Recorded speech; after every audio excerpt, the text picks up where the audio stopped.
Hi! Hello అండి. Friday mini vlog ఇది. నాకు చిన్నప్పటి నుంచి శుక్రవారం అంటే చాలా ఇష్టమనమాట. దేవుడికైతే పరమాన్నం వండి నేను దీపం అయితే పెట్టేసుకున్నాను.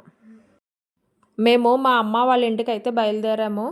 ముందుగా కనకదుర్గమ్మను దర్శించుకొని సత్తమ్మ తల్లి గుడికైతే వెళ్ళామండి. మేమెప్పుడు అమ్మ వాళ్ళ ఇంటికి వెళ్ళినా ఈ గుడి దగ్గర ఆగి అమ్మను దర్శించుకునే వెళ్తాము. ఇంతకీ అమ్మ వాళ్ళ ఇంటికి మేము ఎందుకు బయలుదేరామో మీకు చెప్పలేదు కదా! మాకు తెలిసిన బంధువులు స్వామిలకి భిక్ష పెట్టుకుంటున్నారనమాట. మేము కూడా అక్కడే భోంచేసి అమ్మ వాళ్ళ ఇంటికి వచ్చి కూర్చుని మాట్లాడుకుంటున్నామండి. అమ్మ, వదిన మా స్వామికి తాంబూలం అయితే ఇచ్చారనమాట. అమ్మకి, నాన్నకి కాళ్ళకి దండం పెట్టుకుని మా స్వామికి నాకు తిరిగి మా వదిన దండం పెట్టుకుంది. మేము తిరిగి మా ఇంటికైతే బయలుదేరిపోతున్నాము. అప్పుడే మా మేనల్లుడు స్కూల్ నుంచి వచ్చాడనమాట. వాళ్ళందరికీ బాయ్ చెప్పి మేమైతే బయలుదేరాము.